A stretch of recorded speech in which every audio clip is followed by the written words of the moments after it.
भगवान की कथा सुनने के लिए प्राप्त होती है। भगवान की कथा में ना कोई गुठली है ना कोई छिलका है, केवल भगवान की कथा में मेरी माता और रसी रस भरा हुआ है। जैसे थोड़ी सी अग्नि ढेर सारे कचरे को जला के समाप्त कर देती है,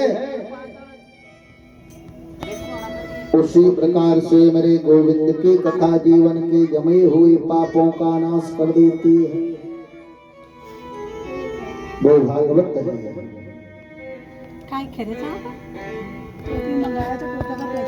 गोविंद की अमृत वर्षा है।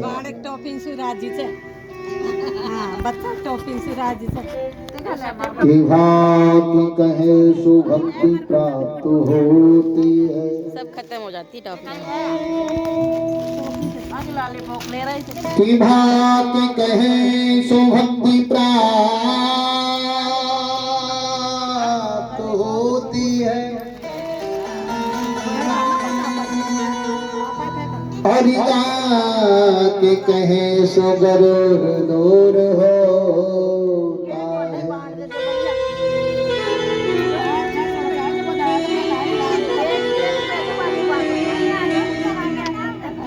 की बात कहे सो वैराग्य प्राप्त होता है, और ताकि कहे सुतर जात भव से पार है।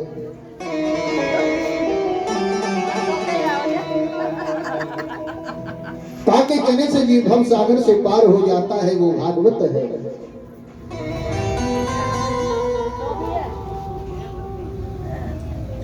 तुरंतम भागवतम रसमाल्यम बहु रसकांभो भावता। आज हम जितनी देव भगवान की कथा सुने उतना कम है।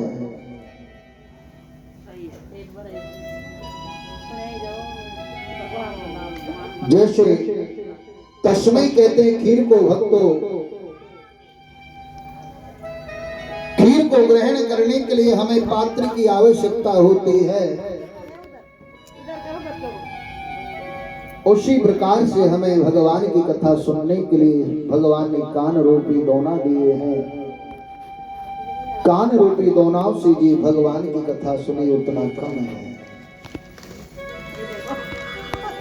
भगवान की कथा को सबकी दिल में सुन लेता है भक्तों, उसकी भी मुक्ति हो जाती है। तो आइए कल जहां भगवान की कथा का विराम लगा हुआ था वहीं आप अपने मन को ले चले।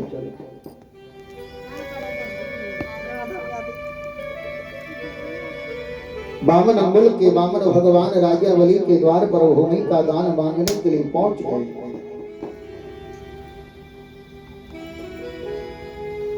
उन्होंने कहा प्रभु आप हमारे लिए 3 पग भूमि का दान दो।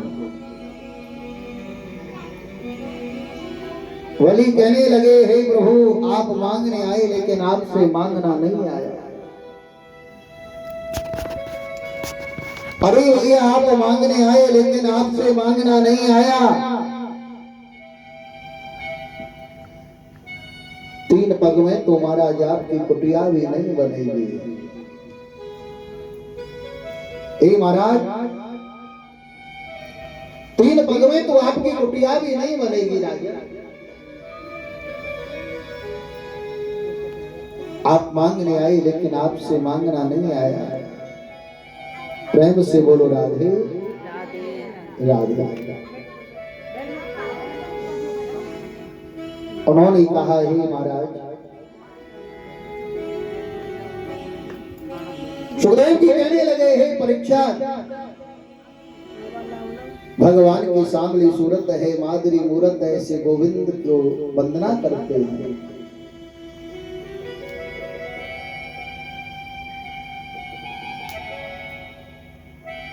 भगवान कहने लगे भैया आप हमारे लिए 3 पग भूमि का दान दो, और वो भी हम अपने चरणों से लेंगे। अपने चरणों से कहा। उन्होंने क्या किया? कि प्रभु आप तो बड़े भोरे ब्राह्मण हो, आप तो बड़े भोरे ब्राह्मण हो,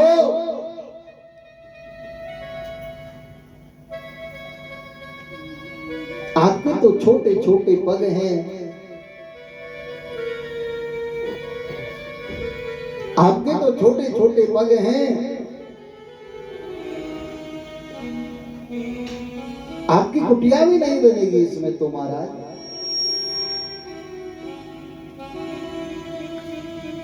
भगवान ने कहा भैया हम 3 पग भूमि का दान लेंगे, वो भी हम अपने चरणों से लेंगे, संकल्प कराओ। उन्होंने कहा प्रभु हमारे गुरुजी हैं शुक्राचार्य जी महाराज, हमारे गुरुजी हैं शुक्राचार्य जी महाराज, वो आकर के आपको संकल्प कराएंगे। शुक्राचार्य जी महाराज आए, भगवान सिंहासन पर बैठे हुए थे। अब तो ये भगवान सिंहासन पर बैठे हुए हैं, उन्होंने कहा अरे भैया ये सिंहासन पर बैठा हुआ है, इसने तेरे से कुछ मांग तो नहीं लिया है रे?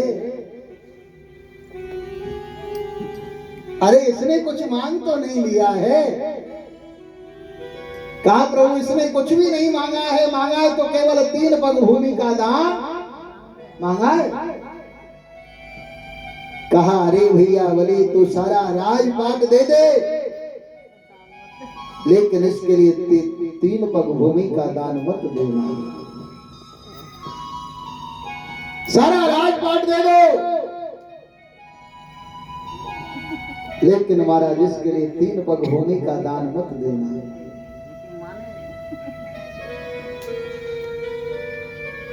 भगवान कहने लगे भैया बलि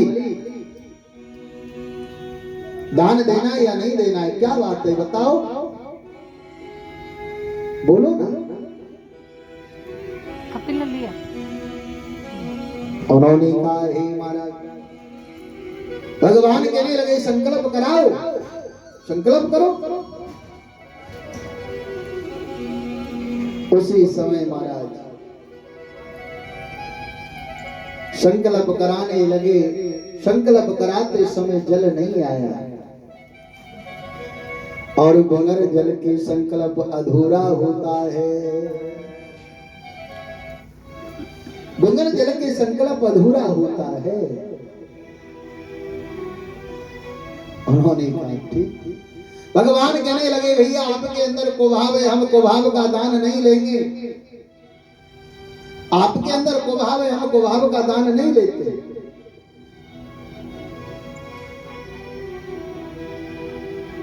उन्होंने कहा प्रभु हमारे अंदर कोई कुभाव नहीं है।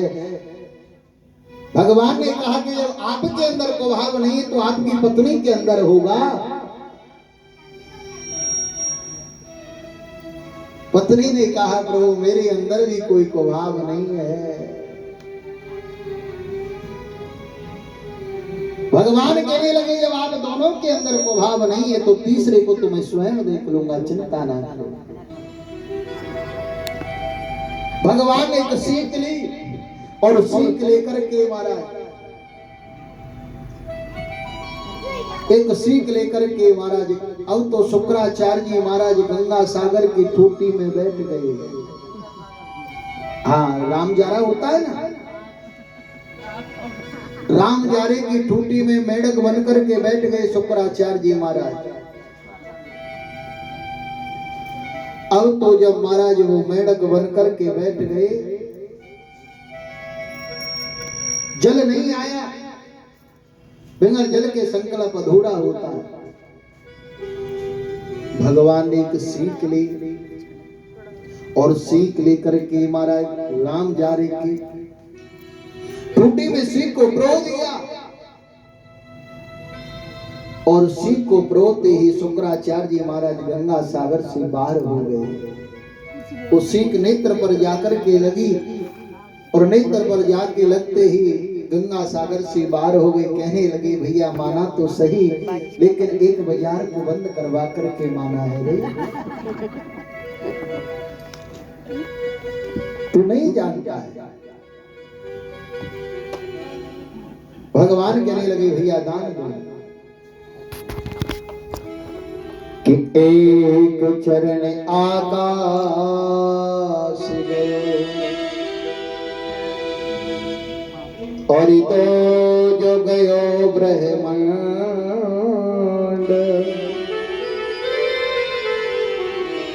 तीजो चरण पाताल गयो कि भैया तो पया देखो एक चरण आकाश गयो दूजो गयो ब्रह्मांड तीजो चरण पाताल गयो आधे को तो डर। तीन चरणों में भगवान ने तीनों लोगों को नाप लिया और तीनों लोगों को नापते ही मेरी माताओं तीनों लोगों को नापते ही भगवान कहने लगे अरे बलि आप ये अपने गुरुजी से पूछ के आओ आधे चरणों को कहां देना है। दौड़ करके गए गुरुजी ने कहा आप ऐसा करो आधे चरण को अपने शरीर को नपा दो उल्टा होकर के। बलि उल्टा तो नहीं सोया सीधा अब तो सीधे होकर के नपा दो। बलि सीधा तो नहीं सोया उल्टा सो गया। अब तो बलि के चितवते पाताल लोक को चली गई।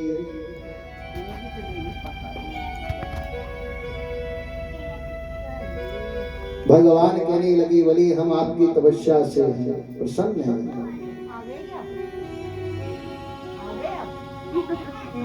कि एक चरण आकाश गयो और दो जो गयो ब्रह्मांड तीजो चरण पाता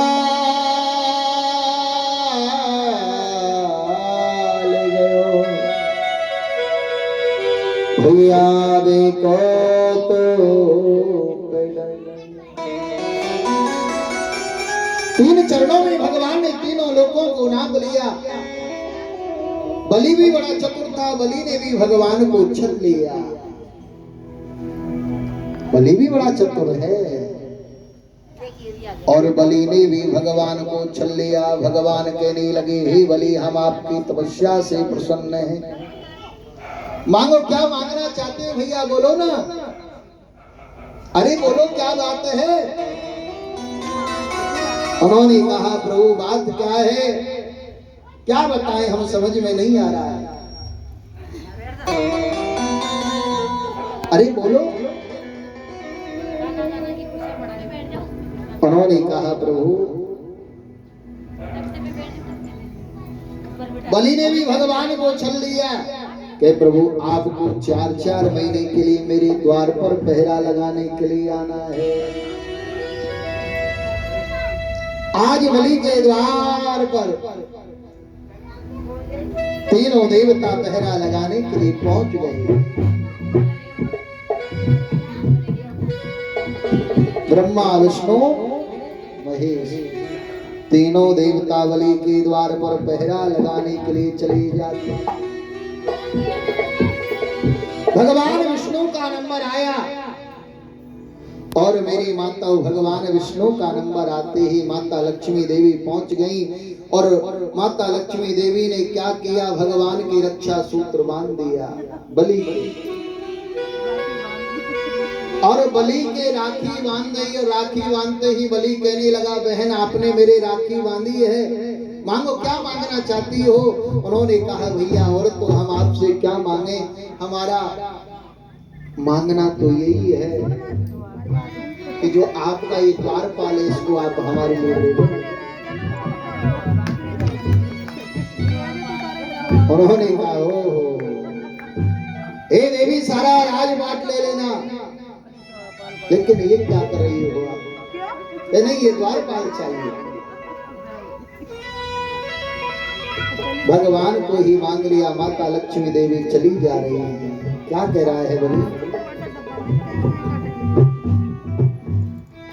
अरे छोटे भैया तेरे द्वार और बहना बड़ी दूर से आई, छोटे भैया तेरे पास